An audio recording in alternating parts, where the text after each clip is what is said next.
성경을 읽으실 때 저도 그냥 줄줄줄 그냥 읽어 내려갈 때가 많은데요. 성경을 읽을 때 사실 성경의 주인공은 예수님이죠. 드라마 같은 걸 봐도요. 주인공이 죽으면 드라마도 끝나요. 주인공이 너무나 중요한 거죠. 근데 가끔 우리가 대화를 하다가 비호감이 가는 사람들을 가끔 보는데 그 사람은 누구냐? 모든 예배의 주도권을 자기가 쥐려고 하는 사람이 있어요. 그 비호감이죠. 다 싫어한단 말입니다. 성경도 마찬가지입니다.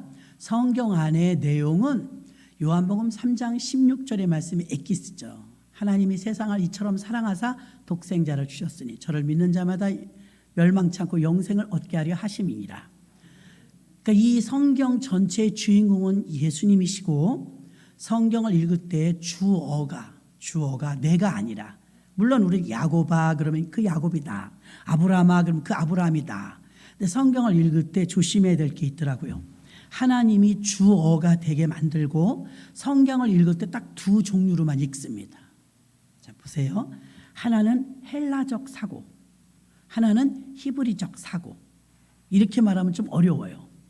헬라적 사고는 무엇이며 히브리적 사고는 무엇이냐?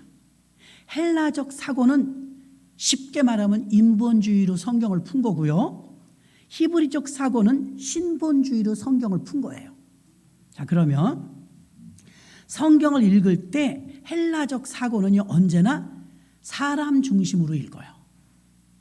그리고 히브리적 사고는요, 성경을 읽을 때 하나님의 입장에서 읽고 헬라적 성경을 읽을 때는 인간 입장에서 성경을 읽어요. 아이 목사님 내가 인간인데 인간 입장에서 읽어야죠. 하나님이 인간을 어떻게 생각하는지가 더 중요합니다.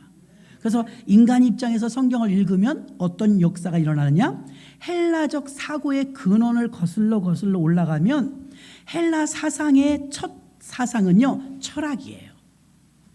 예수님이 탄생하기 이전에 존재하고 있었던 소크라테스라든가 이런 사람들을 보면요, 그때 삼신론이 우세했는데, 삼신론, 신이 세 개라 이거예요. 첫째, 미트라신, 미트란 태양신이라고 합니다. 그 다음에 바알신, 농경과 문화의 신입니다. 그 다음에 제우스신, 창조의 신이라고 자기들이 만들어놨죠. 놀라운 것은 미트라나 바알이나 제우스, 지금도 우리가 아테네 그러면 올림픽 같은 거 할 때 성화를 아테네에서부터 불을 가져와요. 어디서? 그 신전에서. 그러니까 사실 스포츠가 우리 국민을 열광하게 만들긴 하지만 그게 다 신화적인 거예요.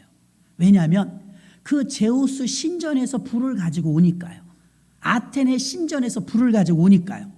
그 미트라나 바알과 제우스 이 3개 신을 그들은 삼신이라고 했는데 놀라운 것은 이 삼신들이 어떻게 생겼냐면 가보면 전부 얼굴은 사람 얼굴이에요. 사람 얼굴. 미트라도 사람 얼굴, 바알도 사람 얼굴, 제우스도 사람 얼굴. 자, 사람 얼굴을 한 이 신화적인 신들은요, 머리가 사람인 것처럼 헬라 사상의 어디서는 사람의 머리에서 나왔다는 거예요. 신은 다 사람이 만들어낸 거죠.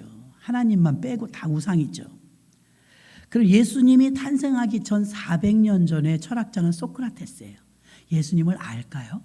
몰라요. 태어나지도 않았는데 예수님을 모르는 사람이 소크라테스예요. 그럼 소크라테스의 이 철학자의 제자가 플라톤입니다.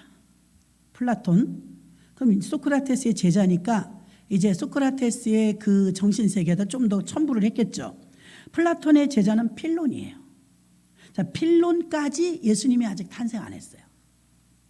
그러면 소크라테스나 플라톤이나 필론은 철학자들이며 예수를 모르는 사람들인데 아이러니한 게 뭐냐면 이들이 신학을 만들었어요. 신학. 철학자들의 철학에서 파생된 게 신학이에요. 저도 배울 때 자존심 상하더라고요. 바울이 만들어야지. 베드로가 만들어야지. 12제자가 만들어야 우리가 받아들이죠. 그런데 이 철학자들이 만들었다니까요. 근데 이미 그들이 만들어 놓은 조직신학 7가지의 조직신학을 보면요, 여기는 어떤 역사가 있었냐면 바알도 아니고 베드로도 아니고 이 신학의 기틀이 어디서 나왔냐면 제우스, 미트라, 바알, 아세라 이런 신들의 철학적 사상으로 조직 신학을 만들어 놓은 프레임, 그 밑바탕에다가 이름만 바꿔서 하나님으로 데우스로 바꿨어요. 데우스의 신이란 뜻은 한문의 신은 귀신 신자도 그 신자 써요. 우리 하나님의 그 알파와 오메가의 하나님이란 뜻이 아니에요. 그냥 다신론, 어떤 신이든 다 신자를 써요. 그래서 소크라테스의 제자 플라톤의 제자 필론, 이들은 철학자들인데 예수도 모르는 사람들이 신학을 딱 만들어 놓은 거예요. 기가 막히게 만들어 놨어요.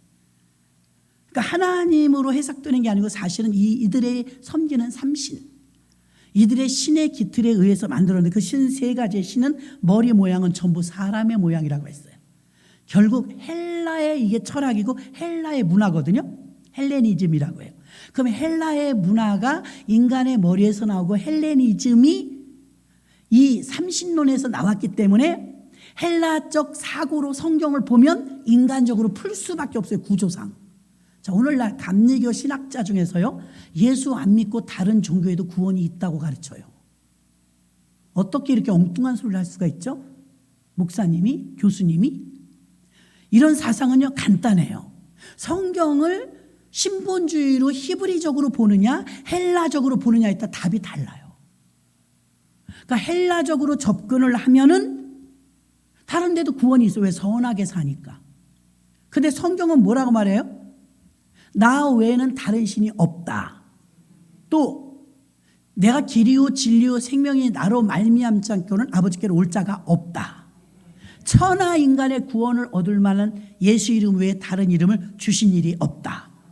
그러니까 우리 기독교에서는요, 헬라적 관점으로 성경을 보는 게 아니라 히브리적 관점으로 성경을 보니까 세상 없어도 예수 아니고는 구원이 없습니다. 이것을 믿으십니까? 예수 외에는 구원이 없어요. 하나님이 정답을 내려놨어요. 근데 어째서 이렇게 망언들을 서슴지 않죠? 그것은 관점이 다른 거예요. 헬라적 관점으로 봤을 때 이 30년에 의거한 조직신학의 기틀 안에서 봤을 때는 너도 좋고 나도 좋고, 그때는 우리가 기독교 이렇게 말하지 않고 종교 그래요. 종교. 종교의 끝은 어디냐면 천국이 아닙니다, 여러분. 종교의 끝은 이 땅의 복지예요. 복지. 모두 다 같이 잘 사는 거. 나쁜 건 아닙니다. 종교가 선하죠. 종교인들 다 좋은 일 하잖아요. 종교가 선해요. 그러나 구원은 못 줘요. 그러니까 예수가 이 개신교가 마틴 루터를 통해서 종교개혁을 한 이유도 이런 것들입니다. 예수 외에는 구원이 없는데 자꾸 다신론들이 고개를 떨치고 올라오면서 얼마나 그럴듯하게 갖다 대는지 몰라요. 다 넘어갈 수밖에 없어요. 지금 우리가 읽었던 4절, 이사야 43장 4절, 히브리적 사고에 의해서 주시는 말씀이에요. 내가 너를, 하나님이 하는 말이에요. 여기서 내가 하나님이에요. 이게 여러분에게 하시는 말씀입니다. 그러니까 우리가 하나님께 탄원하는 것만 생각하지 하나님이 우리에게 뭐라고 말하는지를 들으셔야 될 줄로 믿습니다. 내가 너를 뭐래요? 보배롭대요.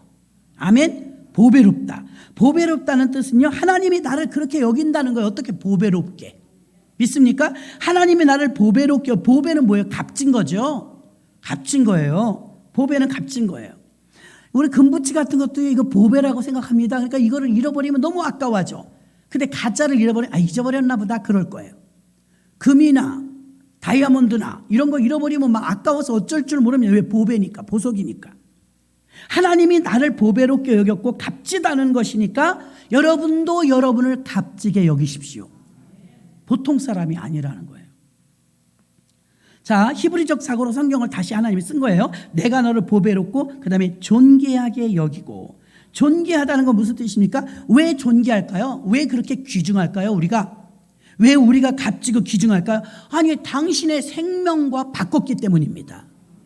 이 세상에 어떤 가치보다 생명의 가치가 최고죠. 그러니까 예수님의 생명의 가치와 우리를 맞바꿨으니 우리를 존귀하다 이 말입니다. 자, 이게 히브리적 관점에서 봤을 때는요, 이게 하나님이 내게 하시는 말씀이에요. 내가 너를 보배롭고 존귀하게 만들었다.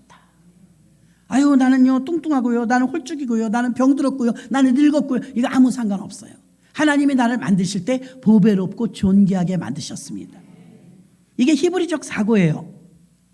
또 에베소서 1장 3절로 4절 봐요. 찬송하리로다 하나님 곧 우리 주 예수 그리스도의 아버지께서 그리스도 안에서 하늘에 속한 모든 신령한 복으로 우리에게 복 주시되 곧 4절이요 창세 전에 이미 예정된 거예요. 그리스도 안에서 우리를 택하사 창세 전에 택한 거예요. 우주 만물 짓기 전부터 우리로 사랑 안에서 그 앞에 거룩하고 흠이 없게 하시려고 아멘. 보배롭고 존귀하게 만들어서 우리가 어떻게 되길 원하시냐면 거룩하고 흠이 없게 하시려고 거룩한 백성 만들 왕자답게 황태자답게 공주답게 하나님의 딸답게 아들답게 만드시려고 우리를 창세 전에 택했다 이 말입니다.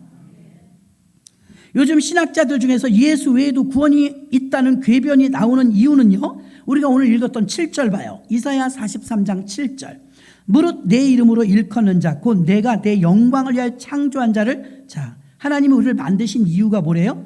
내 영광을 위하여 창조한 자, 내 영광을 위하여 창조한 자를 오게 하라. 그들을 내가 지었고 만들었느니라. 아멘. 히브리적 사고로 봤을 때 하나님이 우리에게 주시는 말씀이에요. 우리가 집중하고 들어야 될 말씀이죠. 하나님이 우리에게 주시는 말씀, 내가 하나님께 청구하는 말이 아니라 하나님이 내게 주시는 말씀이 바로 7절의 말씀이고, 하나님은 우리들을 통해서 하나님의 영광을 위해서 만들었대요. 영광 믿습니까? 하나님의 영광. 그럼 하나님의 영광이 뭐예요? 영광, 헬라어로는 독사라고 하는데요, 이 영광이라는 것은요 나를 통해 하나님이 드러나는 거예요. 송곳을 가슴팍에 이렇게 묶고 다니면요 이 송곳은요 삐지고 나와요. 저와 여러분이 하나님을 담고 다니면요 하나님이 새 나와요. 흘러나와요. 그래서 하나님의 영광이 나를 통해서 드러나는 게 영광인데, 하나님의 영광을 드러내려면 하나님이 들어있어야 되는데, 성령 충만이 깊이 성령 충만해서 하나님의 충만함이 깊이 채워져서 넘쳐서 나왔을 때, 그때는 하나님의 영광이 드러나는 거예요.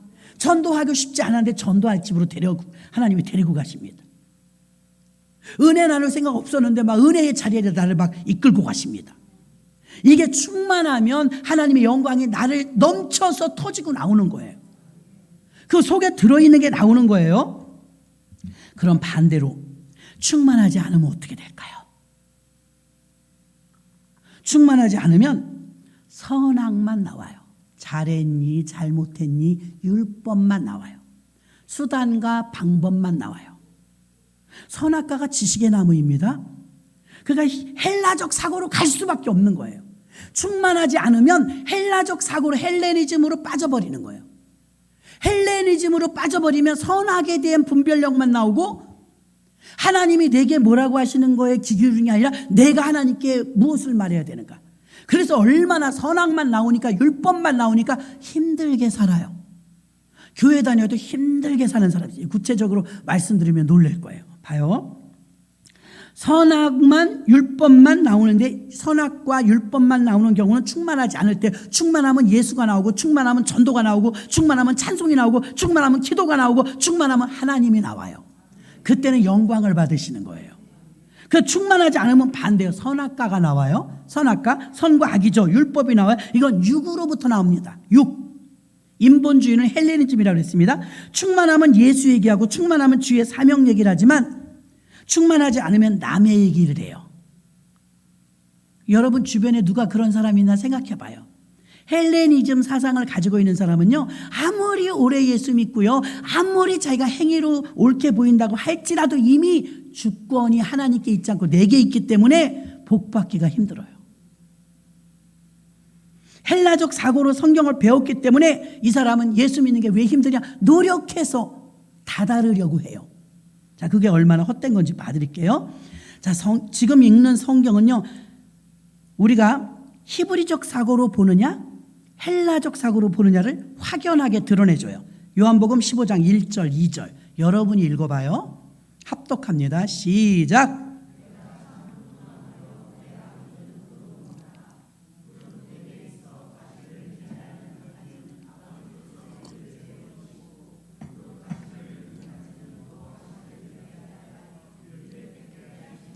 아버지는 누구예요? 하나님. 아버지가 누구래? 뭐 하신대요? 농부라잖아요. 믿습니까? 여기 써 있잖아요. 내 아버지는 농부라. 그럼 우리는 이제 가지죠. 가지에서 열매가 나와야 돼. 하나님이 저와 여러분을 통해서 찬양자라고 기도자라고 뭐 교회 잘 나오길 원하는 게 아니라 열매를 원해요. 열매. 그러면 우리 열매를 내려면 열매가 하는 일이 없어요. 붙어 있는 거야 그냥. 그렇죠? 이게 히브리적 사고예요. 그래서 정말 은혜가 충만한 자, 성령 충만한 자는 이렇게 고백해. 다 하나님이 하셨다고. 그렇죠? 이게 히브리적 사고로 성경을 보는 거예요. 요한복음 15장 1절에 분명히 말해서 내가 참 포도나무, 이건 예수예요. 내가는 예수예요. 내 아버지는 하나님이에요. 내 아버지는 농부라. 열매가 맺히려면 농부가 바빠요. 그렇죠? 이동춘 집사님, 농부가 바쁘죠.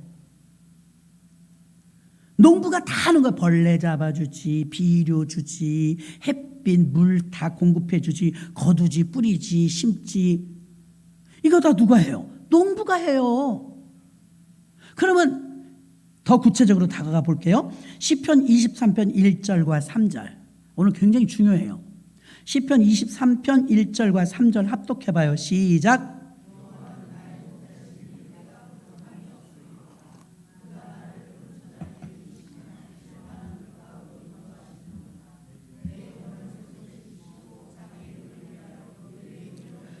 누가 이렇게 한대요? 누가?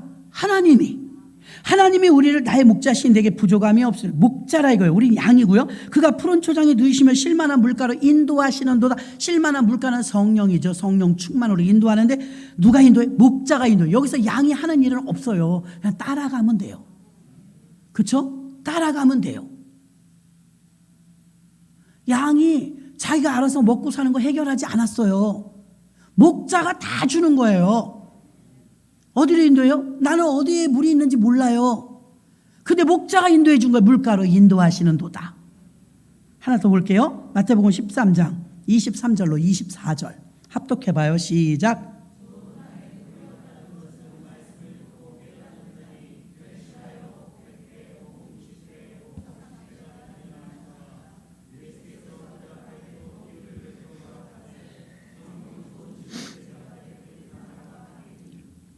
여기서 100배, 60배, 30배 굉장히 수확을 많이 거뒀는데 씨가 뭐 한 거 있어요? 씨가. 농사 짓는 분. 농사 작황을 많이 내도요. 씨는 옥토에서 꿀꺽꿀꺽 물 주면 물 먹고. 그렇죠? 벌레가 나오면 벌레 농부가 잡아줘요. 벌레 많이 끼면 약은 누가 쳐요? 약. 농부가 쳐요. 그럼 여기는 지금 13장에 씨 뿌리는 비유에서도 100배, 60배, 30배가 되는데 씨가 뭐 열심히 했더라. 뭘 해? 씨가 뭘 해요? 여러분 밭을 한번 갈아보세요. 씨가 여러분 밤에 살짝 열어봐요. 뭘 하던가요? 씨가 뭘 해요? 씨는 아무것도 안 해요. 모든 걸 책임지는 거 누구예요? 농부. 믿습니까? 농부. 자, 히브리적 관점으로 보면 내 공로가 없어요. 아무리 열매를 맺혔어. 목사님 건축하셨네요. 집사님 아들이 뭐 서울대 갔네요. 내 공로가 하나도 없는 이유는 씨가 뭐 했나요? 양이 뭐 물이 어디 있는지 알아요? 푸른 풀밭이 어디 있는지 알아요? 하나 더 볼까요? 출애굽기 14장 13절로 16절. 출애굽기 14장 13절로 16절 시작.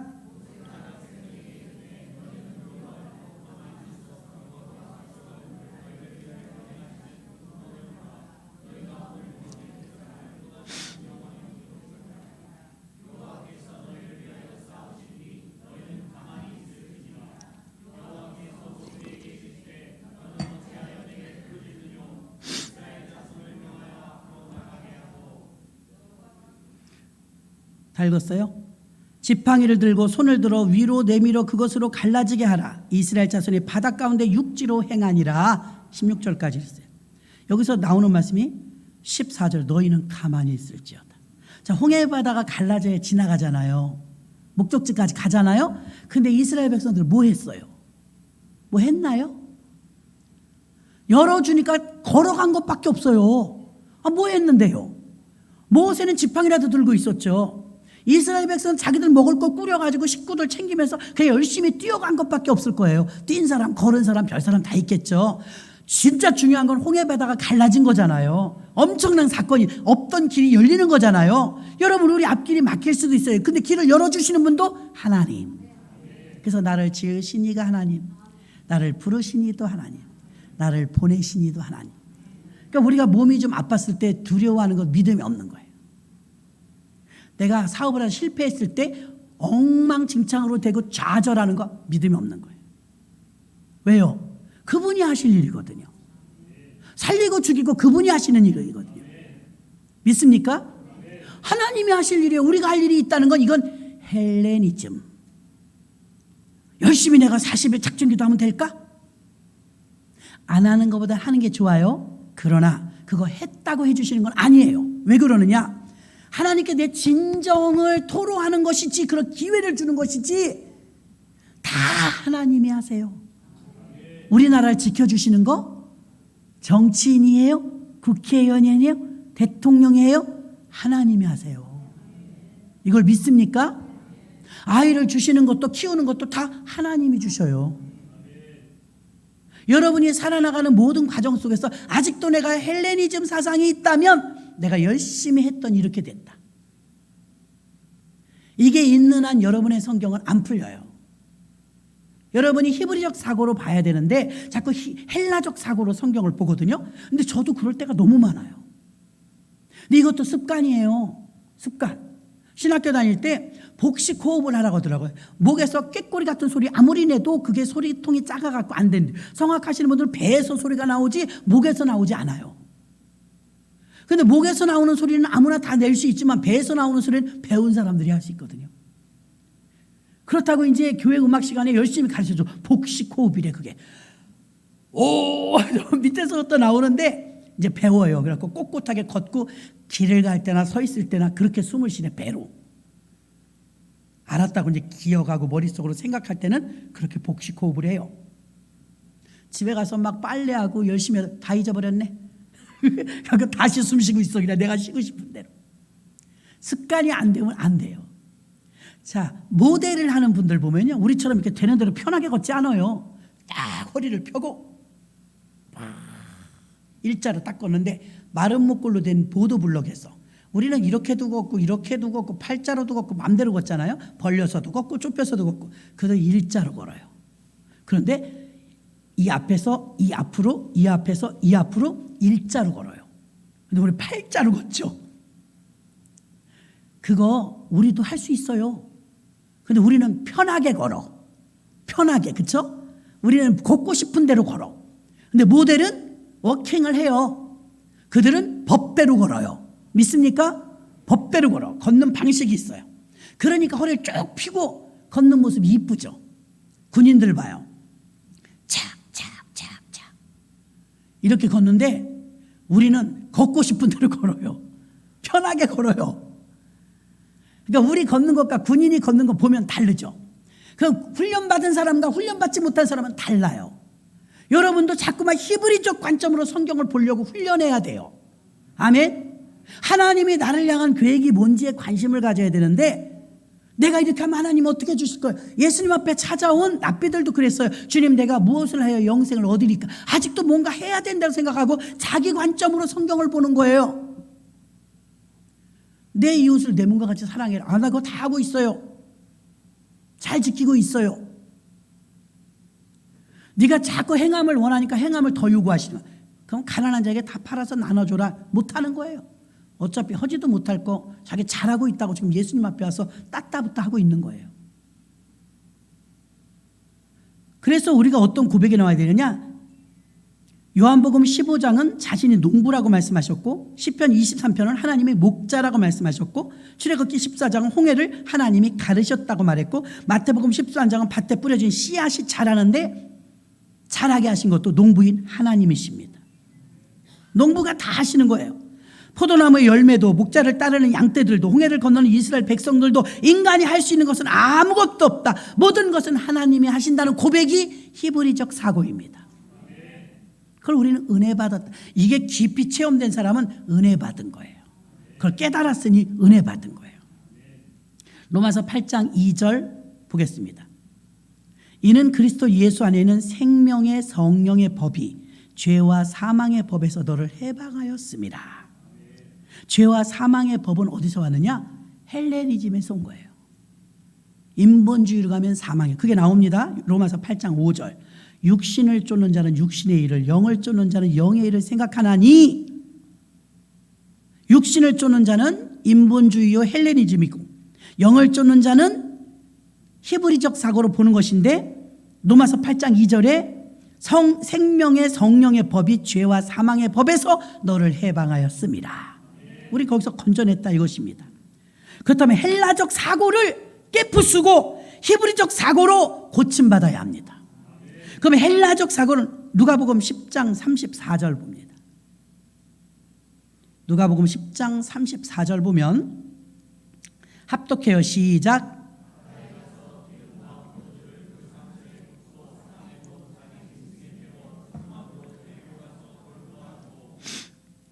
치료를 해야 되잖아요. 이게 헬라적 사고를 가지고 있는 사람을 히브리적 사고로 바꾸는 치료가 있어야 되는데, 치료 방법은 딱 하나입니다. 무엇이냐? 기름과 포도주. 선한 사마리아 사람이 기름과 포도주 외에는 그 강도 만난 자에게 다른 걸 쓴 것이 없어요. 교인들은요, 병원도 가고 뭐 세상에서 공부도 하고 한다고 할지라도 여러분을 고치시는 분은 오직 성령과 주의 피입니다. 포도주와 기름. 이 선한 사마리아 사람이 한 영혼을 살리는데 필요한 것은 다른 거 없었어요. 그렇죠? 성령 충만해서 복음으로 똘똘똘 뭉치면은 목숨 걸어요. 주를 위해서 죽어요. 히브리적 사고가 온전히 젖어들어 가지고 이 내면까지 성령에 충만하니까 빛이 밖으로 막 나오는데, 그게 하나님께 영광 돌리는 거거든요. 하나님께 영광을 돌리지 못하는 사람의 공통점은 충만하지 않아요. 충만하지 않으면 헬레니즘으로 되어버리기 때문에 인본주의와 선악과만 있는 거예요. 선악과. 선과 악만 따져요.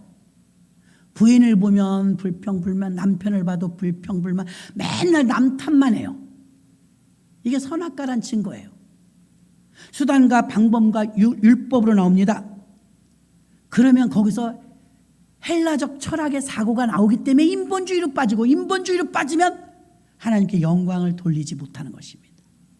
히브리적 사고로 보니까 봐요. 지금 몇 군데를 읽었잖아요. 제가 찾았잖아요. 시편 23편을 보면 여호와 나의 목자신 내게 부족하면 그가 나를 푸른 풀밭에 누이시며 쉴만한 물가로 인도하시는 듯. 다 목자가 해요. 양은 대기 중이야. 다 목자가 하는 거예요. 마태복음 13장에 씨 뿌리는 비유도 마찬가지. 씨가 들어갔어요. 씨가 잘 자라야 이게 열매잖아요. 씨가 내가 뭐 40일 작정 기도했더니 씨가 잘 자랐다. 아니, 씨는 가만히 있다니까요. 한번 파보시라니까. 근데 씨도 순종하면 어떻게 돼? 죽어야지. 그렇죠? 100배, 60배, 30배로 열매를 맺힌 이 씨앗은 죽은 거예요. 흙 속에 들어가서. 순종한 거죠. 그랬더니 자기 모습은 안 보이는데 자기하고 똑같은 모습이 막 올라와. 그렇죠? 100배, 60배, 30배로. 씨가 뭘 한 게 아니라 그냥 순종한 거예요. 포도나무 요한복음 15장의 비유도. 예수님은 포도나무요. 아버지는 농부라. 그럼 농부가 제일 고생해요. 가지가 뭐 한 거 있어요? 가지가 한 거 있죠. 붙어서 쪽쪽 빨아먹는 거예요. 애기들 봐요. 얼마나 잘 먹나 몰라요. 젖 먹을 때 봐요. 얼마나 이뻐요. 막 콸콸콸콸 여기 흘리면서 막 흘리면서. 그때 진짜 이뻐요. 아기들이 젖 먹을 때 모습이 가장 아름다워. 그러면 그게 나름대로 힘들어갖고 땀이 솔솔솔솔 맺혀. 송골송골 땀이 맺혀요. 아무것도 안 한 건 아니에요. 그 노력은 한 거야. 먹는 노력, 잘 죽는 노력, 그런 건 했지만 사실은 농부가 벌레 잡아주고 비료 주고 해풍이고 뭐고 다 누가 해요? 농부가 해요. 그래서 히브리적 사고로 똘똘 뭉친 사람은 성경의 이 모든 말씀을 히브리적 사고로 보니까 모든 것이 하나님의 은혜입니다. 그럼 고백이 나오는 거예요. 하나님의 은혜. 그래서 헬라적 사고를 가지고 있는, 아직도 우리도 많잖아요. 헬라적 사고를 가지고 있는 이 사고를 히브리적 사고로 바꿔야 되는데 어떻게 하면 되느냐? 누가복음 10장 34절에 보니까 딱 한 가지, 기름과 포도주 외에는 준 게 없어요. 기름은 성령 충만이요, 포도주는 예수의 피입니다. 예수의 피는 예수님이 다 담당해 주셨고 난 받아들이기만 하면 돼요. 그리고 기름은 뭡니까? 우리가 주님 앞에 기름 부음을 받기 위해서 그래서 기도하는 거예요. 기름 부음 받기 위해서. 기도하면서 모였을 때 마가의 다락방에 성령이 임했던 것처럼 성령의 충만함이 임하고 치료가 되면 우리들을 통해서 성령 충만한 사람은 나가면 복음 얘기합니다. 전도 얘기합니다. 교회 얘기합니다. 하나님의 영광이 나타나요. 이런 사람들도 성령 충만이 빠져버려 풍선에서 바람 빠지듯이 금방 헬라적 사고가 들어가서 도덕적이 되고 규리적이 되고 그래 어떻게 됩니까? 선악만 분별해요. 네가 잘했니? 내가 잘했니? 교회 안에서 네가 잘했니? 내가 잘했니? 너무 따지면 안 돼요. 좀 잘 못할 수도 있죠. 그럼 뭐 싸울 일이 있겠어요 여러분? 잘난 게 없는데. 선악과를 들이대니까 이게 인본주의가 되는 것이에요. 악인과 선인의 구별은 딱 하나입니다. 악인은 하나님이 없대요. 하나님 있으면 나와봐. 하나님이 어디 있어? 이 건방을 떨죠. 그리고 악인은 하나님을 의지하지 않아요. 선인은 어때요? 선인은 하나님이 계시다고 믿어요. 그리고 선인은 하나님을 의지해요. 저와 여러분 하나님은 어떤 사람을 사랑하시느냐? 하나님을 의지하는 자, 하나님이 있다고 믿는 자. 예수의 피곤세와 성령의 기름 부음만이 이 헬라적 사고로 똘똘 뭉친 인본주의가 신본주의가 되고 하나님이 원하시는 히브리적 사고가 돼서 내가 하나님께 무엇을 어떻게 하는 게 뭘 얼마나 해야 되는 게 중요한 게 아니라 하나님이 내게 원하시는 게 무엇인지 그게 더 중요하다는 걸 깨닫는 건 히브리적 사고로 바뀌는 것입니다. 그래서 이 생명의 빛이 나를 통해서 넘쳐나올 때 하나님의 은혜가 내게 임해서 성령의 충만함이 임하면 그 충만함이 깊은 내면까지 들어가서 이게 언어와 행실 속에서 저절로 막 나옵니다. 넘쳐서. 충만한 사람 보세요. 가만히 있지 않아요. 봉사하고 헌신하고 전도하죠. 아멘. 봉사하고 헌신하고 전도하는 거 억지로 시켜서 하는 게 아닙니다. 그럼 이게 넘쳐나올 때 비로소 하나님은 영광 받으시는 거예요. 하나님이 드러나는 거예요. 마태복음 21장 12절로 13절 읽고 마치도록 하겠습니다. 마태복음 21장 12절로 13절 여러분이 합독해요. 시작.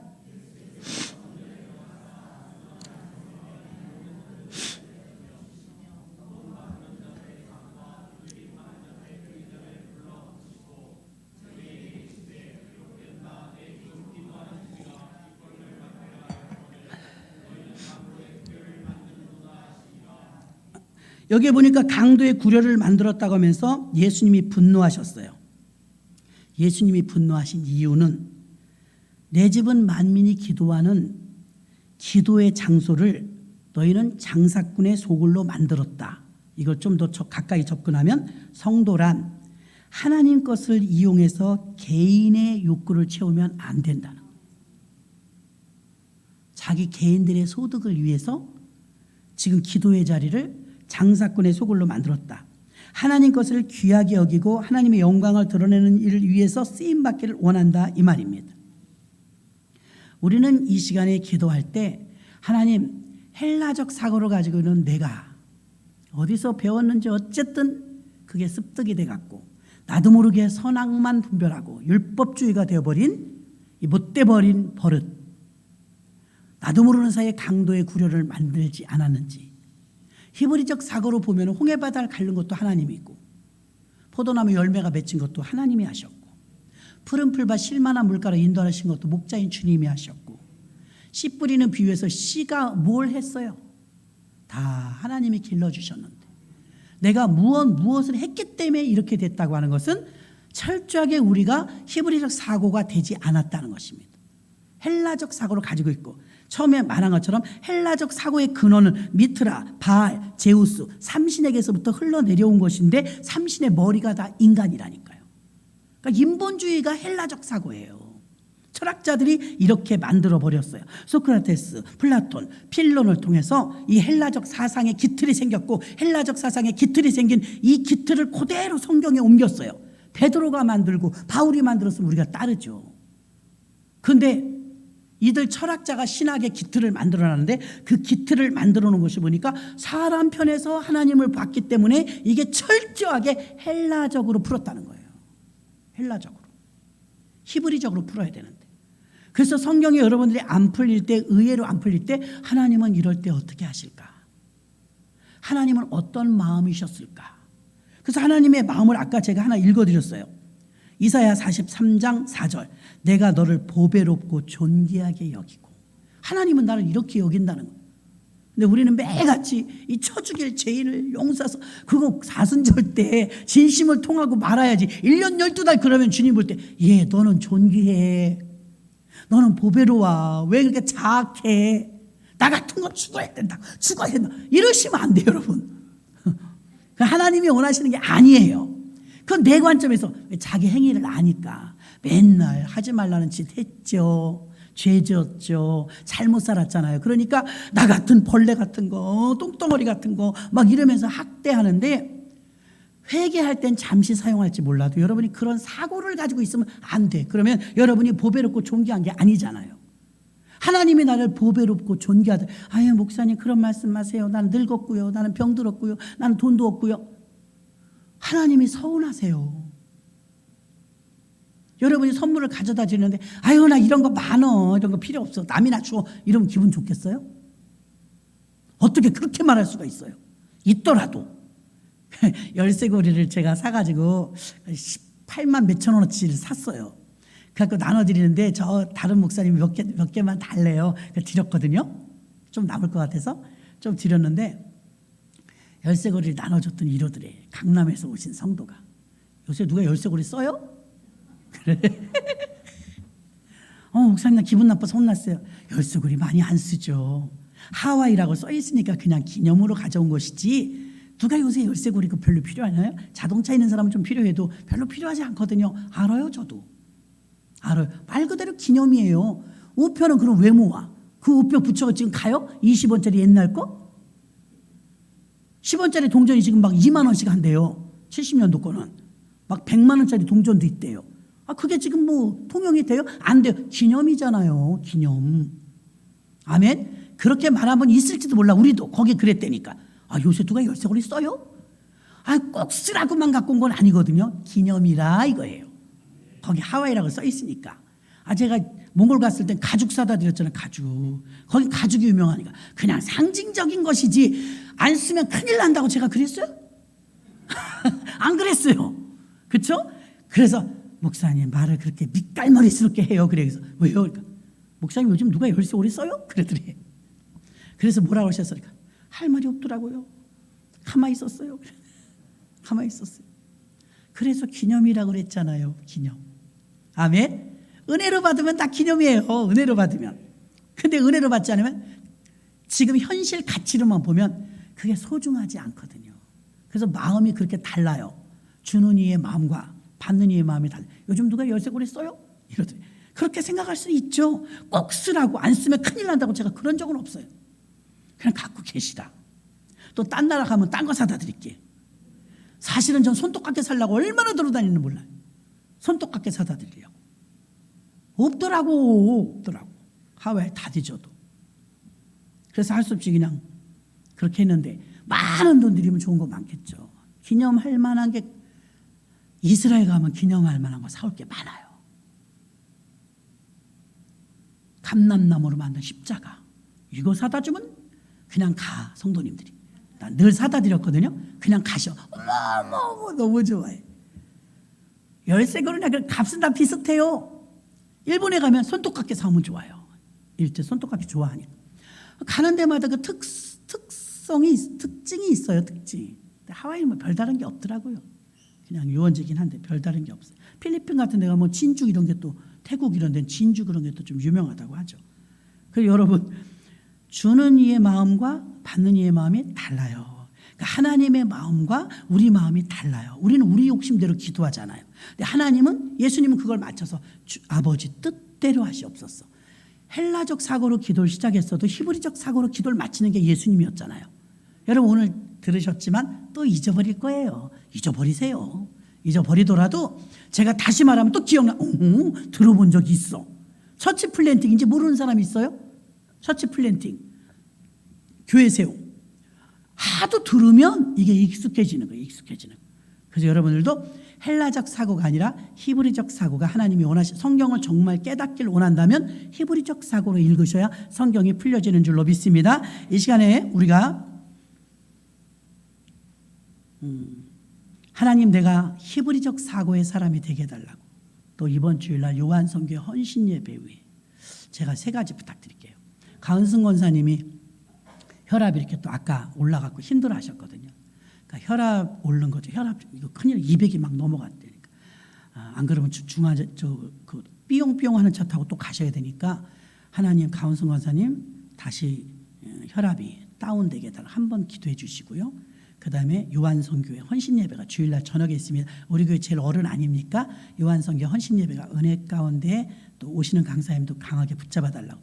그리고 마지막 저도 히브리적 사고로 성경을 보고 하나님 말씀을 깨닫게 해달라고 이 시간에 주여 삼창하고 통성으로 기도합니다. 주여!